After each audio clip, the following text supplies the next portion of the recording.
Assalamualaikum warahmatullahi wabarakatuh. Perkenalkan, nama saya Indah Ayuni, NIM 20135087. Baiklah, di sini saya akan menjelaskan beberapa poin dari materi metodologi penelitian, yang mana poin pertama yaitu jenis-jenis penelitian, yang kedua variabel penelitian, yang ketiga populasi dan sampel, yang keempat instrumen dan teknik pengumpulan data, dan yang kelima yaitu hipotesis. Untuk poin pertama yaitu jenis-jenis penelitian. Yang pertama ada penelitian kuantitatif, yaitu sebuah metode penelitian yang di dalamnya menggunakan banyak angka, mulai dari proses pengumpulan data hingga penafsirannya. Penelitian kuantitatif bersifat khusus, terperinci, dan statis. Pengelolaan datanya menggunakan teknik analisis, dan minimal koresponden dalam penelitian ini adalah sebanyak minimal 30 orang. Yang kedua yaitu penelitian kualitatif, yaitu penelitian yang bersifat deskriptif analitik, yang mana metode ini berfungsi untuk mendeskripsikan suatu objek yang diteliti melalui data atau sampel yang telah dikumpulkan dan membuat kesimpulan yang berlaku untuk umum. Penelitian kualitatif ini sifatnya fleksibel dan dinamis, yang artinya hasil dapat berkembang selama penelitian berlangsung. Data dari penelitian ini diperoleh dari hasil pengamatan, dan minimal koresponden dalam penelitian ini adalah minimal 10 orang. Yang ketiga yaitu penelitian campuran atau gabungan, yaitu penelitian yang menggabungkan metode kuantitatif dan kualitatif, yang mana dari penelitian ini akan menghasilkan data yang lebih komprehensif, valid, reliable, dan objektif. Perbedaan dari ketiga jenis penelitian ini terletak pada data yang dihasilkan, di mana penelitian kuantitatif menghasilkan data numerik dan statistik, sedangkan penelitian kualitatif menghasilkan data deskriptif dan eksploratif. Dan penelitian campuran menghasilkan data numerik dan deskriptif. Selanjutnya, poin kedua yaitu variabel penelitian.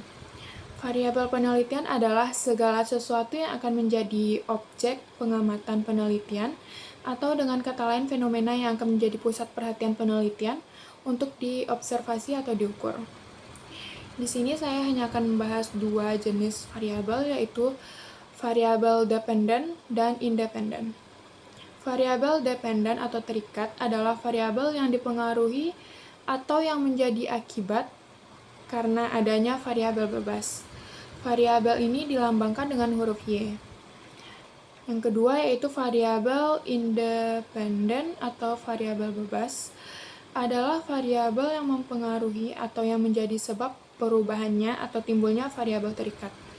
Variabel ini dilambangkan dengan huruf X. Poin ketiga yaitu populasi dan sampel. Populasi adalah keseluruhan, totalitas atau generalisasi dari satuan, individu, objek atau subjek yang mempunyai kuantitas dan karakteristik tertentu yang akan diteliti.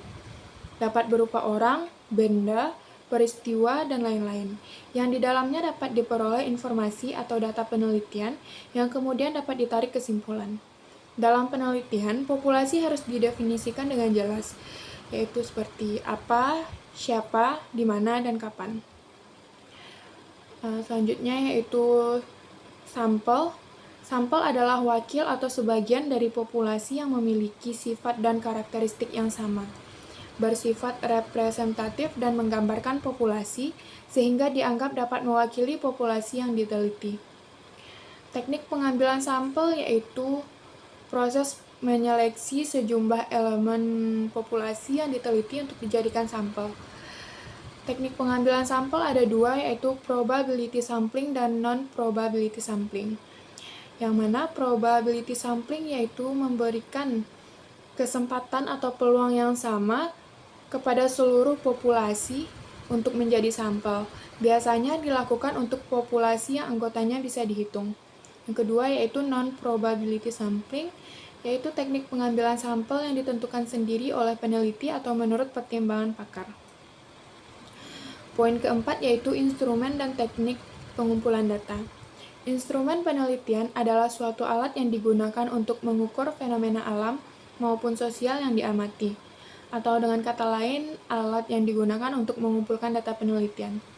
Instrumen penelitian dalam penelitian kuantitatif yaitu biasanya data didapatkan dengan menggunakan angket atau kuesioner. Sedangkan dalam penelitian kualitatif, instrumen penelitiannya adalah peneliti itu sendiri. Artinya, peneliti mengamati, menanyakan, mendengar, dan mengambil data penelitian. Selanjutnya itu teknik pengumpulan data. Yang pertama ada kuesioner, merupakan metode pengumpulan data yang dilakukan dengan cara memberi seperangkat pertanyaan atau pernyataan tertulis kepada responden untuk dijawab. Kedua ada wawancara. Wawancara adalah teknik pengumpulan data yang dilakukan melalui tatap muka dan tanya jawab langsung antara peneliti dan narasumber. Yang ketiga ada observasi. Observasi adalah metode pengumpulan data yang kompleks karena melibatkan berbagai faktor dalam pelaksanaannya.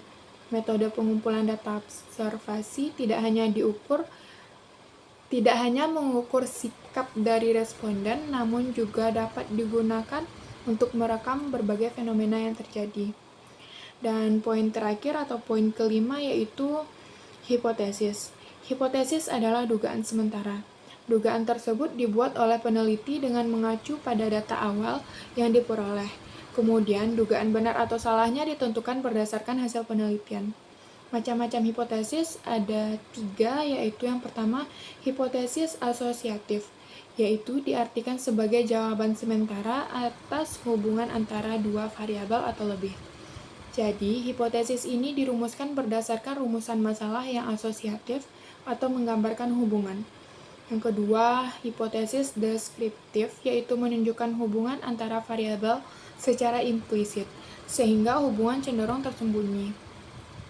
Yang ketiga, ada hipotesis komparatif, adalah dugaan tentatif dari rumusan masalah yang komparatif.